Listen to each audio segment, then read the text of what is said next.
Hello and welcome to the Patience to Prosperity podcast, where we learn how to act in opposition of our limiting beliefs in order to reach our fullest potential.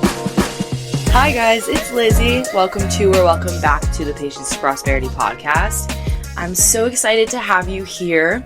Something I like to do a lot on this podcast is to make episodes when I'm feeling a certain way, when I'm trying to put all of my thoughts into words and I can't really seem to even rationalize my own feelings towards something. I tend to make episodes guided towards those things because I feel like, one, it comes straight from my heart and it gives you guys a little glimpse of what's going on inside my own head to make you feel a little less alone. And also, it helps me to try to put all of my thoughts into ways that hopefully are more digestible for you, because then it actually makes it easier for me to overcome whatever I'm talking about. So thank you for tuning in and giving me the space to do so. Just starting off on a little gratitude note, but without further ado, we can hop into today's episode. Today we're going to talk all about spontaneity versus planning, because I feel like my biggest struggle lately, and since I've left for school, is trying to find this balance between being spontaneous and having a planning mindset, having to have everything structured out already. I can't really decide what type of person I am, what I value more, what makes me feel more alive, more on track, more in control. So where I've figured out that this kind of stems from is the fact that for so long, I wasn't really leaving any room for spontaneity. I wasn't leaving room for life to surprise me as much, because I would tell myself that I had to go to the gym every single day. I had to do this, that, and the other thing, or else I didn't accomplish anything that day. And guess what? Even when I did have that mindset and I was doing all those things and showing up every day, I still did not feel accomplished. I still did not take pride in my accomplishments. I still felt like I wasn't doing enough. So looking back at it, I feel like I can't fully say that the planning mindset works for me, even if I am getting everything done with that mindset. Even if all of my things are checked off my to-do list by the end of the day, does it really matter? Because I don't even feel like I did anything worthy of taking pride in. But I'll still feel guilty if I don't do those things with that planning mindset. So going further into that, I feel like I can't find the balance between structuring out my priorities and letting myself enjoy the possibilities that come with spontaneity. I'm feeling this constant lack of routine, or a consistent routine, I would say, in my life right now. Like, I have my routine set where I know when my classes are, I know when I have to teach yoga, and things like the podcast, I leave up for spontaneity to take over, because I want to sit on the mic on days where I feel like I can get my best episode out, and when I feel like it's really coming from the heart. That's something that I really do like to prioritize, is sitting on the mic intuitively, because I feel like my best work comes out, my best art comes out when I leave room for spontaneity and for life to surprise me. So I want to go through some pros and cons of both spontaneity and planning, and maybe by the end of this episode, I'll have more of an understanding of what actually works for me, because before I even go into that, I'm still talking about myself here, sorry. For me personally, I do need some sort of planning in my life, but the planning that makes me anxious, the planning that doesn't do what I want it to do, is when I'm trying to plan things that are usually spontaneous for me. So for example, if I plan to hang out or grab dinner with a friend on Monday, and that plan is for Friday, it's probably going to make me a little anxious knowing that I have committed to plans with a friend on a Friday. Because what if now one of my more spontaneous priorities creeps in, and that Friday I just happen to have a drive to sit on the mic and record a podcast, but I already committed to go to dinner with a friend? That's how my brain kind of works, and it drives me insane. And that's why it's been so hard to just find this balance in my life lately. And I don't know if you guys can relate to this, but if you can, I would love for you to DM me and chit chat with me about it. But going off of that, I want to talk about some of the pros and cons of both to try to sort of weigh out what is more valuable, what brings more into our lives. So first, for the pros of spontaneity, like I've already said in this episode, it leaves room for life to surprise you. It leaves room for opportunities to come in, for people to come in, for exciting possibilities and things that you couldn't even imagine to come into your life. And that's not to say that if you are a planner, those things can't happen too. But when you get so caught up in the mindset of I have to do everything according to plan to a T, by the second, by the minute that I wrote it down, that I told myself that I had to do it, then you're not leaving any room to go even a little bit off of planning. So for example, if you have in your plans that you have to go study for 3 hours and you're not allowed to get up at all, you have to lock in and go study for those 3 hours. You don't even let yourself get up to go to the vending machine for 5 minutes. You could have missed out on meeting someone that was also getting a snack from the vending machine at the same time as you. Like, anything in life can happen, and so many things are curated towards your highest alignment in this life. But when you are so caught up in doing everything perfectly, doing everything to a T, exactly how you imagined it, then inevitably, when something goes slightly wrong, when something even changes just for a second, or when you are studying for those 3 hours but you feel no motivation and you don't even feel like you're retaining any information, then you feel like you are losing control of absolutely everything else in your life.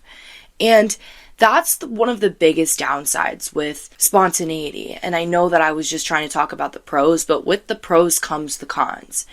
And going off of that, another con for being more spontaneous and less of a planner is possibly not getting these things done, and that translating to anxiety for you.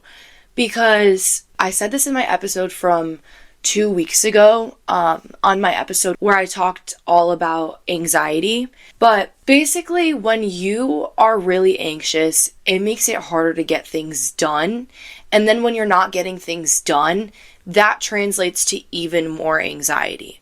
So it's this huge spiral that we go through as anxious people, or as people who, deal with anxiety in a more healthy, kind of less consistent way, just when anxiety comes up when you would expect it to, because anxiety is not always bad, but it can be all-consuming and it can feel really controlling, and it makes us feel like we are not in control at all. And it's a really scary feeling. So sometimes not having everything planned out can translate to more anxiety. But that's why I like to, have my planner set out. And the first thing I do on Monday every single week is write down everything that I am already committed to. So all of my classes I have written down as I'm a college student. Anything else that I've already committed to going into that week is written down on my planner. That leaves room for spontaneity in the sense where I can fill in those gaps now. I can see what days I want to go hang out with my friends. I want to do something that I have never done before, Because leaving that room for life to surprise you, it might actually give you more of a social life as well when you choose to be more spontaneous. Going off of that, if you're someone who's really, really structured and, is a huge planner and can't go off of that plan, then with your social life coming into play, whenever, you bump into a friend leisurely when you're out, but you're doing something that was part of your plan, then you're rushing this conversation with this friend that you haven't seen in a while. Or you're not reaching out to friends to hang out because you feel like you're too busy, you feel like you have too much going on, and you're just actually not seeing the gaps in your schedule. Because if you're someone that often feels like they're not doing enough, then you don't really allow yourself any time to be spontaneous because you already feel like you're not doing enough when you're doing the things you have set out. So now when you take the time to go off the plan completely, abort the plan and do whatever you feel like doing that day, now you feel like you're failing yourself. You feel like there's absolutely no way you could possibly get everything done if you're filling your time with things that you don't actually have to do. So that leads me to my next pro for spontaneity is sort of having less guilt because you don't have any expectations set on yourself. You're not going to feel guilty for not getting certain things done because you're not expecting yourself to get those things done exactly when and how you think that it's supposed to get done.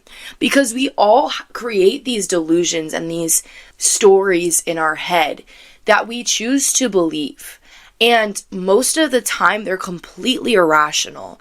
It's just our brain telling us that we have to do something exactly how we have it planned out in our minds. And 99% of the time, I would argue, things do not go exactly as planned. They just don't. Even if you do the same thing every single day in your life, even if your routine is the same every single day, your day is different every single day. Little things that we don't even pay attention to happen, and they're different than they were the day before, and we just roll with that. So when we are going into things with no expectation, we're not feeling too guilty about not getting things done exactly how our mind had it planned out, which I think is a good pro of being a spontaneous person. But moving on to some cons. So that first con that we had was that you feel like you're not getting anything done ever. I think the feeling like you're always behind or not doing enough is because you never even set a goal or an intention to begin with. So of course you're going to feel like you're behind. Of course you're going to feel like you're off track when you never even set a goal to begin with. You are going into this with blind expectations for yourself. There is no outcome that you are trying to reach right now. You are just completely throwing things at the wall and seeing what sticks. And sometimes that's great. For certain things, that's such a great tactic. But when you feel like you're living your entire life using that tactic, that's when we feel out of control. That's when we feel like we have no sense of control over ourselves and our own life, which just makes us spiral. So I think that you can still be spontaneous and have goals for yourself. I think that's very possible. And going back to the beginning where I kind of explained to you guys where this was all stemming from for me, I think what is so hard for me now is the fact that I went from being super, super hard on myself and obsessing over, reaching my fitness goals, even though my goals were, very unclear and not attainable to begin with, whatever. We're not even going to get into that.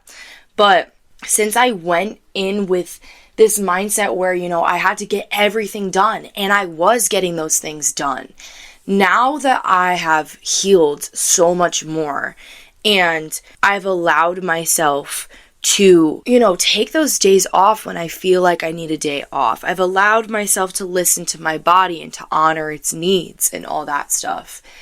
Now it's really hard for me to find this balance between, okay, when do I need to be pushing myself? When do I need to be, just showing up anyways, even when I don't feel like it, because I'm not going to feel like it every day? And when can I listen to that voice in my head that's telling me that I don't want to go to the gym today, that I don't want to sit down and study for 3 hours today, and that's okay. I think that has a lot to do with kind of weighing out your priorities and figuring out What is at the top of your list?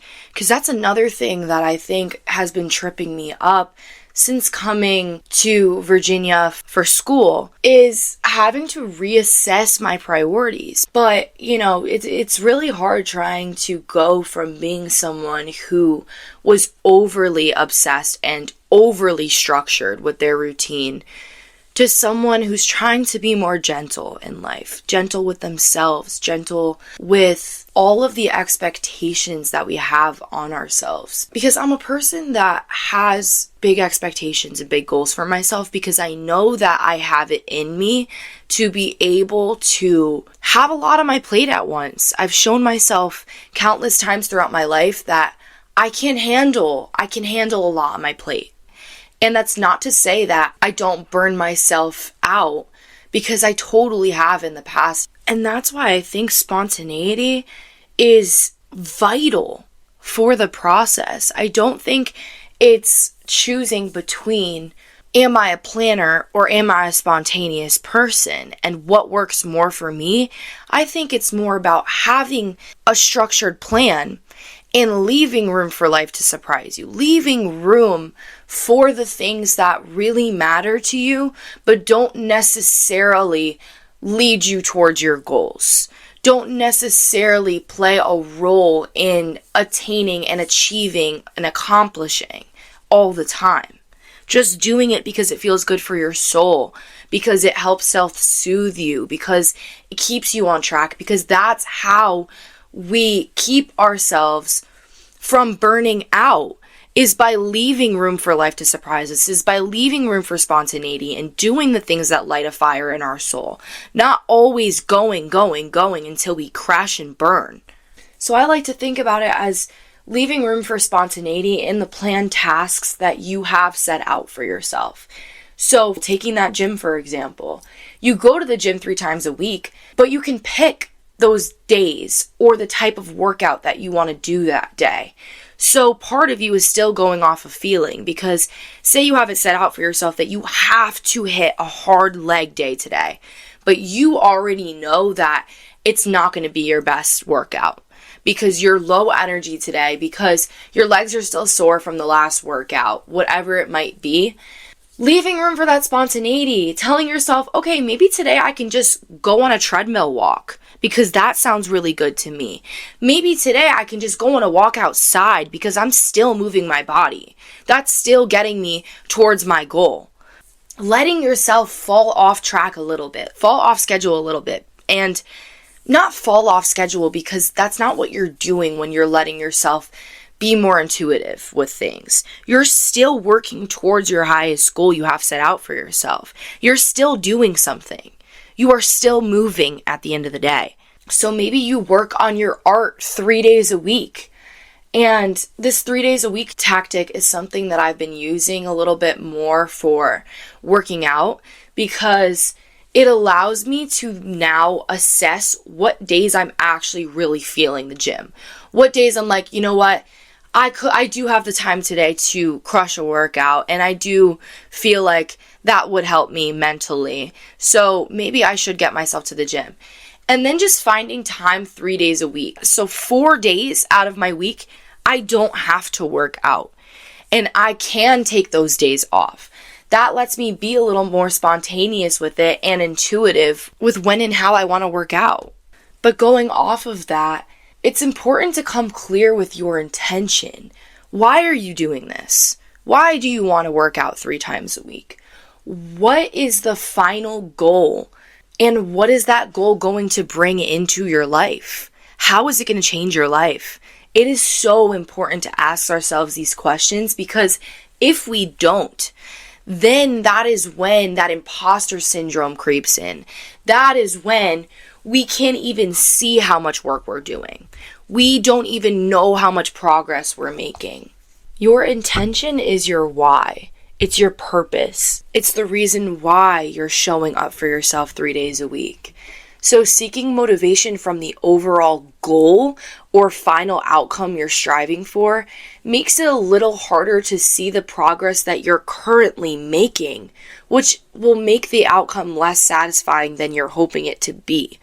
Because now we're looking at this outcome as this thing is going to change my life.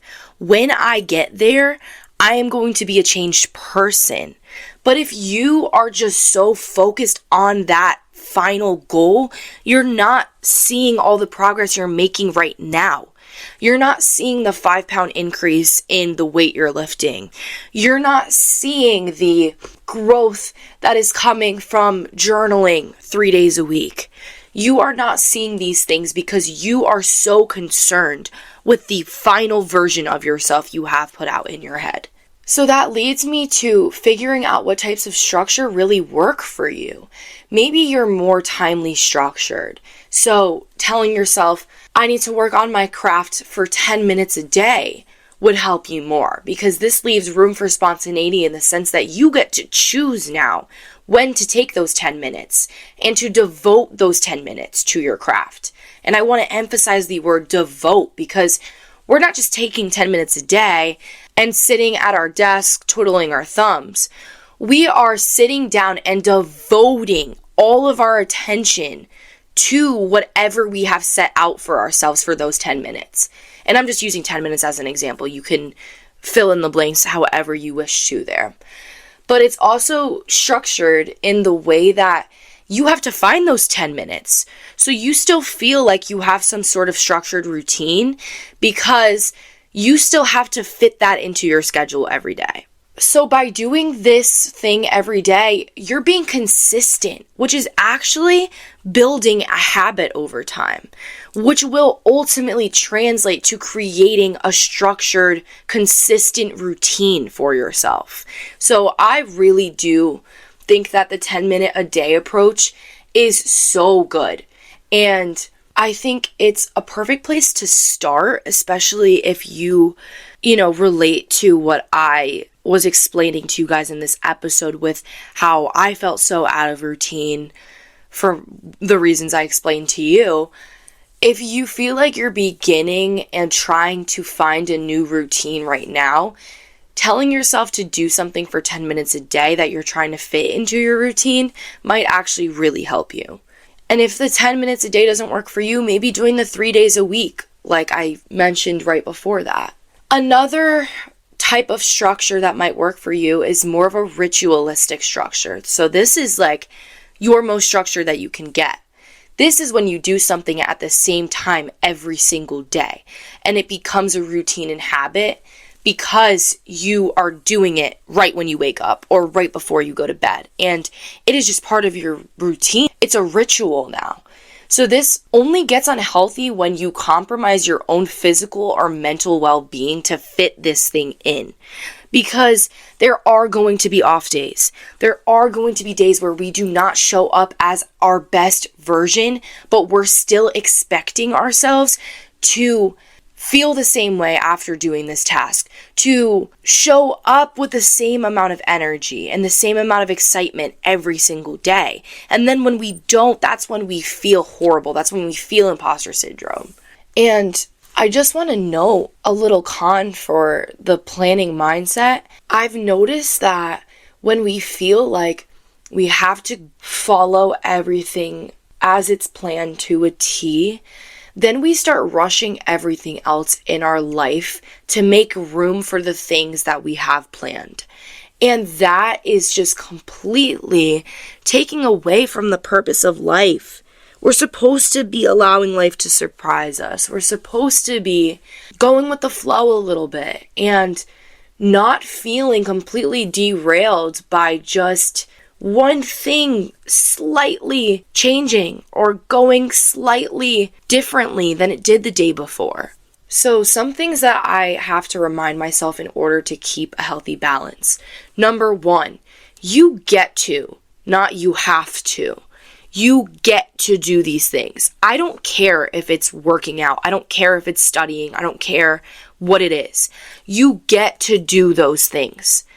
You have the ability to learn more and to educate yourself. You have the ability to move your body in ways that some people are incapable of. You get to do these things, not you have to. Another thing, you're sticking to the plan because you love yourself And every time you show up for yourself, it is an act of self-love. You are not sticking to this plan because you hate yourself and you're trying to hate yourself into a version that you love. That's impossible. You cannot hate yourself into someone you love. You are sticking to the plan. You're showing up for yourself every single day because you love yourself so much that you will do what it takes to prove to yourself that you're stronger than you think you are. That you can show up for yourself even on the days where you don't feel like showing up. Because you know when something is going to make you feel guilty. You know when something is a bad decision. You know what decisions are better than others. You're able to gauge that. That's not to say that you can never make the decision that's going to maybe lead to more guilt. But it's to say that you need to learn how to let go of that guilt. You need to learn how to self-soothe in the sense that you are not letting guilt consume you when you go a little bit off schedule. And then asking yourself, what am I sacrificing in my life in order to fit this thing into my routine? Weigh out your priorities and see what's more important and why it's more important to you. Ask yourself why. And that applies to every single scenario in life. Ask yourself why. And if both of these things are really important to you, for example, it's really, really important to you to spend X amount of hours working every single week, but it's also really important to you to make time for the people who you love. Then figure out how you can fit both of those things into your schedule. How can you work with your already set commitments to work in order to fit both in? Maybe you have to text your friends in the beginning of each week and ask them what their schedule is like and try to, see where you can fit into that. Maybe you have to find gaps in your days where you can just call them. And then the weekends are more of a time for you guys to get together and truly have a fun little hangout together or schedule some sort of event together. Another thing I like to do in order to keep a healthy balance is to set myself up for success.